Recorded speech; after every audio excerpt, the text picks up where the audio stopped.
नमस्कार, मैं हूं आपके साथ नावेद माजिद और आप देख रहे हैं सी न्यूज़ भारत। वक्त हो चुका है न्यूज़ बुलेटिन का, जिसमें हम जानेंगे कि कहां वकील पर लगे दुष्कर्म के आरोप। साथ ही जानेंगे किस अवसर पर किया गया रक्तदान शिविर का आयोजन। इन सभी खबरों पर चर्चा करेंगे विस्तार से।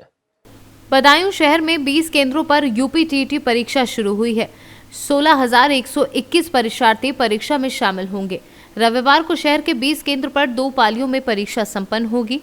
दोनों पालियों में संपन्न होने वाली परीक्षा में 16,121 परीक्षार्थी परीक्षा में शामिल होंगे। परीक्षा के लिए आने वाले परीक्षार्थियों ने परिवहन निगम की बसों में फ्री सफर की सुविधा दी गई है। परीक्षा पर्यवेक्षक एवं नामित मजिस्ट्रेट की निगरानी में ये परीक्षा संपन्न होगी। परीक्षा के दौरान सीसीटीवी कैमरे चालू रहेंगे और रिकॉर्डिंग संरक्षित करके रखी जाएंगी। बदायूं से सी न्यूज़ संवाददाता ओमवीर की रिपोर्ट।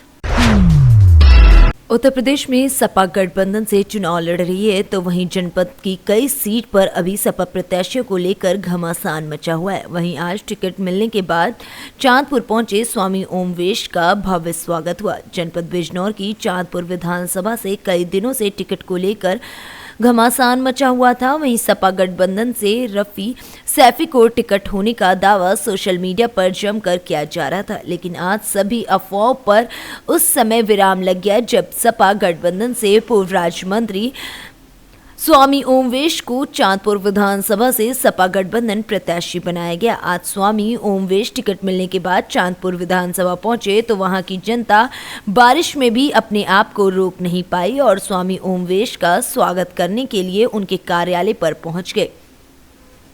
पूर्व राज्य गन्ना मंत्री स्वामी ओमवेश ने पार्टी राष्ट्रीय अध्यक्ष का आभार जताया है। सर, आज आपको सपा गठबंधन प्रत्याशी चांदपुर से घोषित किया गया है। आप किन मुद्दों को लेकर चुनाव मैदान में उतरे?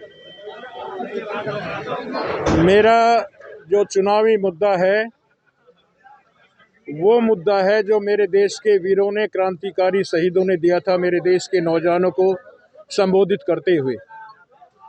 उन्होंने कहा था कि हम देश के लिए कुर्बानी दे रहे हैं, लेकिन इस उद्देश्य को लेकर के कुर्बानी दे रहे हैं कि ऐ मेरे देश के नौजवानों, जब जब भी आप हमें श्रद्धांजलि दिया करोगे, बड़ी बड़ी सभाएं किया करोगे, अगर उस टाइम हमारी श्रद्धांजलि सभा में ये कह करके शुरुआत किया करोगे कि हिंदू मुस्लिम सिख ईसाई आपस में है सब भाई भाई, अगर इस नारे को दे करके आप जो है श्रद्धांजलि सभा किया करोगे तो हम मानेंगे कि हमारा बलिदान सफल हो गया है।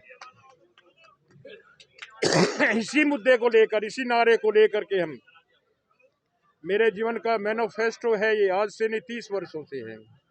मैंने इसी नारे को लेकर के जो हिंदू मुस्लिम सिख ईसाई की बात को लेकर के राजनीति की है, और जब तक मेरे शरीर में एक बूंद भी खून रहेगा, एक प्राण भी रहेगा, तब तक मैं इस मुद्दे को छोड़ूंगा नहीं।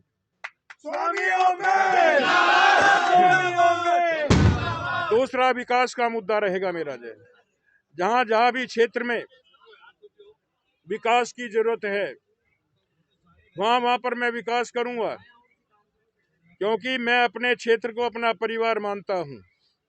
जैसे परिवार का मुखिया अपने परिवार के लोगों के लिए, बच्चों के लिए, पत्नी के लिए, बहनों के लिए, भाइयों के लिए उनकी सुख सुविधाएं जुटाने का काम करता है समय समय पर, उसी तरह मैं अपने क्षेत्र में उनकी सुख सुविधाएं पूरी करने का काम करूंगा। जो हमारे किसान शहीद हुए हैं, 750 किसान, हमारे राष्ट्रीय अध्यक्ष माननीय अखिलेश यादव जी ने घोषणा की है कि उनके परिवार वालों को 25-25 लाख रुपए की जो है सहायता प्रदान की जाएगी।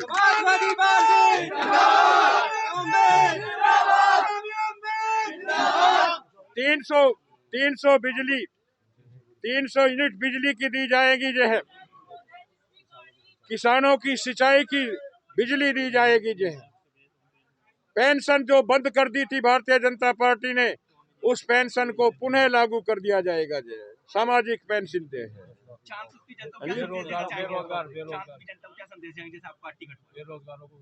चांदपुर की जनता तो मुझे संदेश दे रही है, मैं जनता को संदेश नहीं दे रहा हूं, बल्कि चांदपुर की जनता मुझे संदेश दे रही है, और वो कह रही है कि स्वामी ओमवेश, हम आपके लिए जो हर बलिदान देने के लिए तैयार हैं।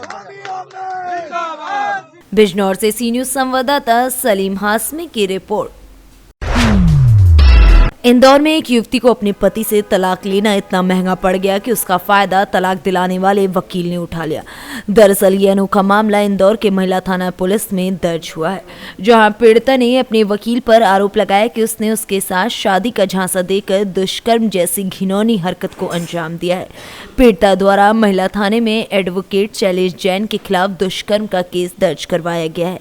महिला थाना पुलिस ने जांच कर आरोपी शैलेश जैन के खिलाफ दुष्कर्म व अन्य धाराओं में केस दर्ज किया है। पुलिस की माने तो पीड़िता आरोपी वकील शैलेश जैन को 2018 से जानती और अपने पति के खिलाफ इनके ऊपर कार्रवाई करने के लिए इनसे मदद ले रही थी। तलाक के केस में आरोपी शैलेश जैन वकील था। आरोपी शैलेश लगातार पीड़िता को अपने आप को तलाकशुदा बताकर उसे शादी के लिए दबाव बना रहा था। 2021 में आरोपी द्वारा पीड़िता को एक कमरा किराए पर दिलाकर उसे यहां पर नौकरी लगा दी गई।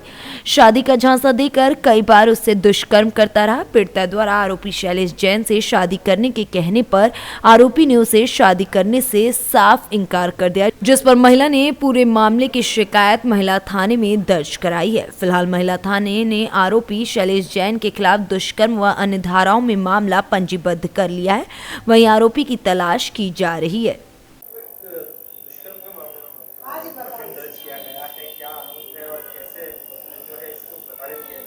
कल दिनांक को फरिया थाने पर उपस्थित आई, जिसके द्वारा शिकायत की गई कि एक शैलेश जैन नाम के व्यक्ति द्वारा उसको वर्ष 2018 से जानती थी, जिसके एक केस चल रहा था उसके पति के खिलाफ तलाक का, जिस दौरान उससे जान पहचान हुई थी।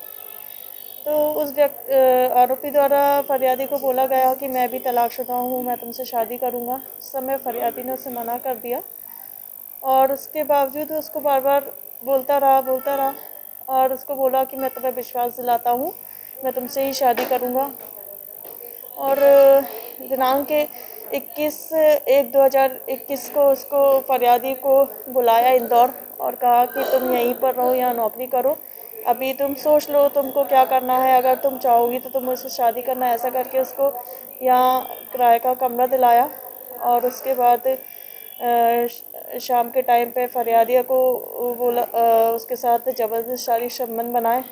फरियादी ने इसका विरोध किया तो उसको कहा गया कि मैं तुमसे शादी करूंगा, और ऐसा कहते कहते उसके साथ उसको विश्वास में लेके शादी का झांसा देके उसके साथ कई बार दुष्कर्म किया, जिस पर से फरियादी द्वारा परेशान होकर महिला थाने पर शिकायत की गई और अभियुक्त द्वारा शादी से करने से इनकार कर दिया गया, जिस फरियादिया के आवेदन पर से धारा 376 2 के बाधा भी में अपराध दर्ज किया गया है।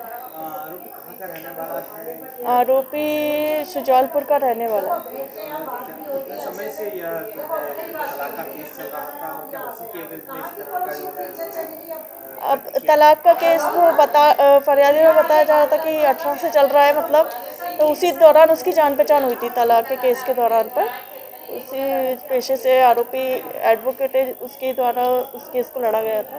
किसी तरह की धमकी देना या कुछ सामने इस प्रकार का अभी फरियादी द्वारा नहीं बताया गया है। आरोपी क्या करता है? आरोपी पेशे से एडवोकेट है। अभी उसकी तलाश है। सब इंस्पेक्टर आराधना शर्मा, महिला थाना इंदौर। इंदौर से कैमरामैन पूजा हिरवे के साथ संतोष मालविया की रिपोर्ट। ग्राम पंचायत खापा स्वामी पर श्रीमद् भागवत कथा का यदुवंशी परिवार की ओर से आयोजन 18 जनवरी से प्रारंभ होकर 24 जनवरी को कथा को विराम दिया जाएगा। श्रीमद् भागवत कथा का वाचनाचार्य शुभम शास्त्री के मुखरविंद से किया जा रहा है। बड़ी संख्या में महिला एवं पुरुष कथा श्रवण में कर पहुंच रहे हैं। शुभम शास्त्री के मुखरविंद से कथा वाचन के दौरान बताया गया कि श्रीमद् भागवत कथा मुक्ति दायनीय कथा होती है। जय सिया राम, जय श्री राधे। बड़े हर्ष का विषय है कि आज जुन्नार देव के खापा स्वामी ग्राम में भागवत कथा का ये दिव्य भव्य आयोजन यदुवंशी परिवार के द्वारा किया गया है। माघ मास के शुभ अवसर पर माघ मास कृष्ण पक्ष प्रतिपदा तिथि से भागवत कथा का ये दिव्य भव्य आयोजन किया गया है। 18 जनवरी से लेकर के 24 जनवरी तक आपके जुन्नारदेव तहसील के खापा स्वामी ग्राम में यदुवंशी परिवार में श्रीमान भंगी यदुवंशी जी और श्रीमती भंगन यदुवंशी जी के द्वारा भागवत कथा का ये दिव्य भव्य आयोजन किया गया है। जिसमें बड़ी संख्या में सभी भक्तजन कोरोना के सारे नियमों का पालन करते हुए भागवत कथा का रसास्वादन कर रहे हैं। भागवत कथा जो है वो मुक्ति शास्त्र है। हमारे शास्त्रों में कहा गया है जिससे गया श्राद्ध से भी मुक्ति नहीं मिलती है, उसे मुक्ति प्रदान करने वाली ये भागवत की कथा है। इसलिए इसे संतों ने मुक्ति शास्त्र बताया है। जन्मांतरे भवेत् पुण्यम तदा भागवतम भवेत्। जब जन्म जन्मांतर के पुण्य जागृत होते हैं तब भागवत कथा श्रवण करने को मिलती है। और एतस्मात् परम किंचन मनः शुद्धि न विद्यते। मन को निर्मल बनाने का, मन को विशुद्ध बनाने का भागवत कथा से बढ़िया दूसरा कोई साधन नहीं है। ये सबसे सरल साधन है कि संसार को मन से निकालना है और भगवान के चरणों को मन में बसाना है। उसका सबसे सरल साधन भगवान की कथा है। तो आप सब भी कोरोना के नियमों का पालन करते हुए कथा श्रवणार्थ इस कथा पांडाल में पधारें और कथा की शोभा को और बढ़ाना है। आप सभी को अनंत शुभकामनाएं। जय सिया राम, जय श्री राम। जुन्नारदेव से कैमरामैन सानू के साथ वीरेंद्र अग्रवाल की रिपोर्ट। राष्ट्र स्वयंसेवक संघ सासाराम रोहतास के बैनर तले नेताजी सुभाष चंद्र बोस की जयंती के अवसर पर सदर अस्पताल सासाराम के ब्लड बैंक के पास रक्तदान शिविर का आयोजन किया गया। बताया गया कि रविवार को सदर अस्पताल सासाराम में ब्लड बैंक के नजदीक राष्ट्र स्वयंसेवक संघ सासाराम रोहतास के पहुंचे लोगों ने नेताजी सुभाष चंद्र बोस की जयंती के अवसर पर रक्तदान किया। वहीं संस्था से जुड़े क्षितिज सिंह ने जानकारी दी कि नेताजी सुभाष चंद्र बोस की जयंती के अवसर पर रक्तदान शिविर में संस्था से जुड़े कई लोगों ने रक्तदान किया है। सुभाष चंद्र बोस जी की जयंती पर राष्ट्रीय स्वयं सेवा संघ के द्वारा यहाँ पे ब्लड कैंप का आयोजन किया गया है और हमारी टीम यहाँ पे ब्लड कैंप ऑर्गेनाइज करके ब्लड कलेक्शन कर रही है और लगभग यहाँ हम लोग 20 से 30 लोगों को ब्लड के लिए एक्सपेक्टेशंस कर रहे हैं और यहाँ उतने डोनेशंस हो जाएंगे आज। क्या नाम है मैम आपका? डॉक्टर संध्या। आज राष्ट्रीय स्वयंसेवक संघ सासाराम नगर इकाई के द्वारा सुभाष चंद्र बोस जी की जयंती के उपलक्ष्य में रक्तदान शिविर का आयोजन ब्लड बैंक सासाराम सदर अस्पताल में किया गया है और अभी इस रक्तदान शिविर का कार्यक्रम चल भी रहा है। रोहतास से सी न्यूज संवाददाता पंकज कुमार की रिपोर्ट। गया जिले के बाराचट्टी विधानसभा क्षेत्र की विधायिका ज्योति देवी ने जेडीयू नेता रामविलास शर्मा को बाराचट्टी प्रखंड के विधायक प्रतिनिधि पद पर मनोनीत किया है। पत्रकारों से बात करते हुए विधायक प्रतिनिधि रामविलास शर्मा ने सबसे पहले विधायिका ज्योति देवी का धन्यवाद देते हुए बाराचट्टी प्रखंड के समस्त जनता को शुभकामनाएं दी। विधायक प्रतिनिधि बनने पर जेडीयू सहित सैकड़ों समाज सेवियों ने उन्हें भी बधाइयां दी है।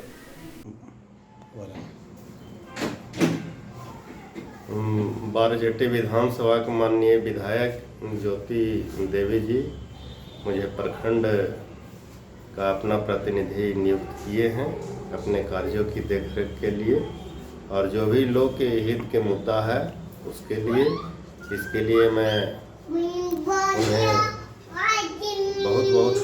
बहुत बहुत हम आभारी हैं कि मेरे जैसे साधारण कार्यकर्ता को इस लायक वो समझी और उन्होंने हम पर विश्वास करके और अपना प्रतिनिधि नियुक्त किए हैं।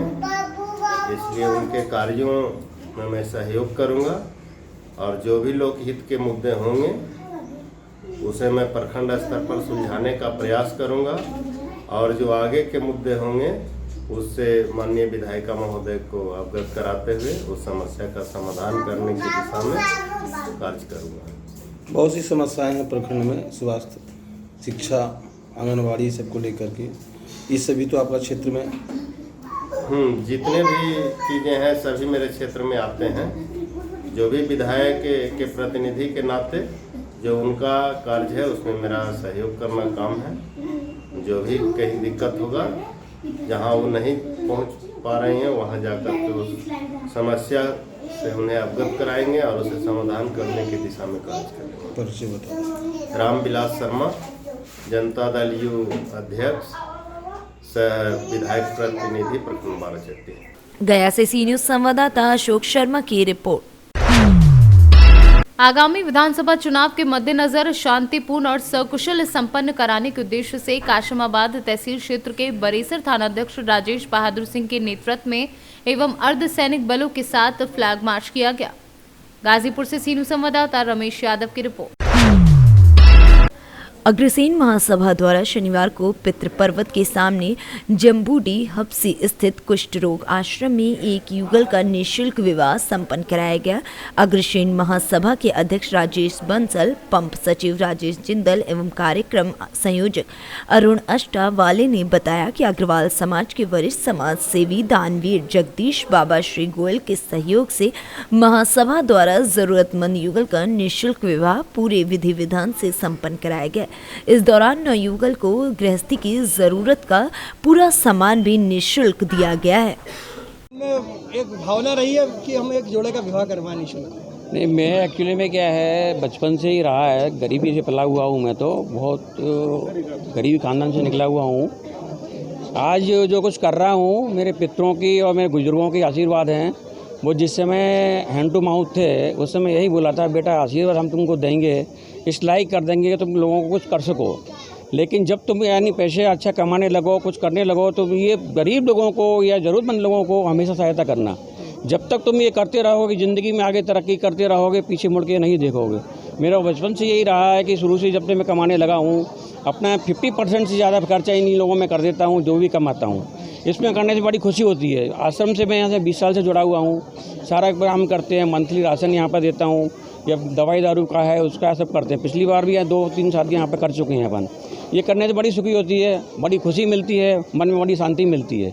मेरे बच्चे भी सारे इसी के मेरे पूरा सहयोग देते हैं। हालांकि आजकल मैं कोई काम नहीं करता, बच्चे ही सब काम संभाले हुए हैं, लेकिन उन्होंने बोला हुआ है कि पापा जबकि एक पैसे की जरूरत पड़े आप पीछे मत हटना, लेकिन ऐसे काम ज़िंदगी में करते रहना। आपके जाने के बाद भी हम सारे के सारे काम आगे कंटिन्यू करेंगे। बच्चों ने भी जो है, मदर फादर मेरे जो है उन्हें दादा दादी उनके बच्चों के अपन अपनी फैक्ट्री यहाँ पे RCG पाइप्स की, वहाँ मंदिर बनाया हुआ है उन्होंने। साल के अंदर हर साल उनका प्रोग्राम करते हैं, लेकिन उनको यही संदेश देने के लिए करते हैं कि बच्चों को अपन ज़रूर बुलाएंगे, बहुओं को ज़रूर बुलाते हैं उस प्रोग्राम के अंदर में, इसलिए क्योंकि साथ में यदि आते हैं तो उनको ये प्रेरणा मिलती है कि माँ बाप का मंदिर बनते हैं, माँ बाप कितने पूज्य होते हैं, ये उनको सीखने को मिले। ये हम लोगों का मेन उद्देश्य है। बस। आपका नाम और पद? जगदीश गोयल, बाबा श्री बोलते हैं। मेरे बाबा श्री होटल अपना यहाँ पर छोटा बांगड़ा में, इसलिए थैंक यू। यहाँ पर विवाह करवाया गया है कुष्ठ रोगियों के आश्रम में, क्या किस उद्देश्य को लेकर आज पूरा आयोजन यहाँ पर किया? श्री अग्रसेन महासभा पूरे शहर में रचनात्मक कार्य करती आ रही है और हमारा इसमें इतिहास रहा है। जब से संस्था बनी है सन 88 से हम सिर्फ ठोस काम में विश्वास रखते हैं। हमारा भवन बना हुआ है, उसके द्वारा हम बराबर पारंपरिक कार्य कर रहे हैं। इसके अलावा शिक्षा सहायता पूरे वर्ष देते हैं। जगदीश जी ने अभी ये भी किया है, स्कूल में अभी हमारे एक फर्नीचर दिया यहीं स्कूल में। इस प्रकार महासभा सिर्फ एक ठोस काम में विश्वास रखती है, बाकी काम तो हमारे मनोरंजन के थोड़े बहुत। किसका विवाह यहाँ पर आप लोगों के सौजन्य से संपन्न हुआ है? हाँ, ये हमारे जो कुक्षी से दूल्हा है और ये यहीं की दुल्हन है, इनका जगदीश जी ने करवाया है और पूरे सामान गृहस्थी का दिया हुआ है। और अग्रसेन महासभा के सौजन्य से, आपके सौजन्य से सारी व्यवस्था की गई है। और इसी प्रकार हम सामूहिक विवाह भी करते हैं, पूरे साल हमारे कार्यक्रम चलते हैं। और ये अग्रसेन महासभा एक ठोस काम के लिए जानी जाती है, इसीलिए इंदौर में आज भी इसका नाम है। इसकी जो एडमिशन लेने के लिए आज भी काफ़ी लोग लाइन में लगे रहते हैं और काफ़ी मुश्किल से हम देते हैं। आपका नाम और पद? मेरा नाम मोहनलाल बंसल, अध्यक्ष अग्रसेन महासभा भवन।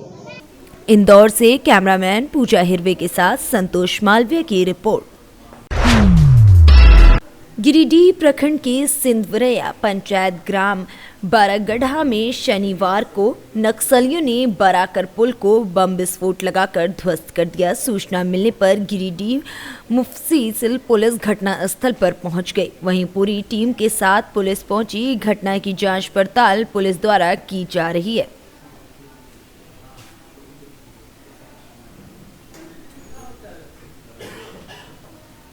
झारखंड से सी न्यूज संवाददाता मोहम्मद नजरुल की रिपोर्ट। कासगंज में 6 माह में जाहिदा सुल्तान का तूफानी जनसंपर्क। पटियाली विधानसभा की आवेदित प्रत्याशी सहावर चेयरपर्सन का तूफानी जनसंपर्क किया। वहीं 6 माह में सैकड़ों गांव की जनता के बीच पहुंची जाहिदा और समाजवादी पार्टी खेल सकती जाहिदा सुल्तान पर पटियाली विधानसभा में दाव। बता दें कि पूर्व सांसद मुशीर अहमद की बेटी है सहावर चेयरपर्सन जाहिदा सुल्तान। कासगंज से सी न्यूज संवाददाता मानपाल यादव की रिपोर्ट। फिलहाल के लिए इस न्यूज़ बुलेटिन में इतना ही। देश और दुनिया की तमाम खबरों के लिए देखते रहिए सी न्यूज़ भारत।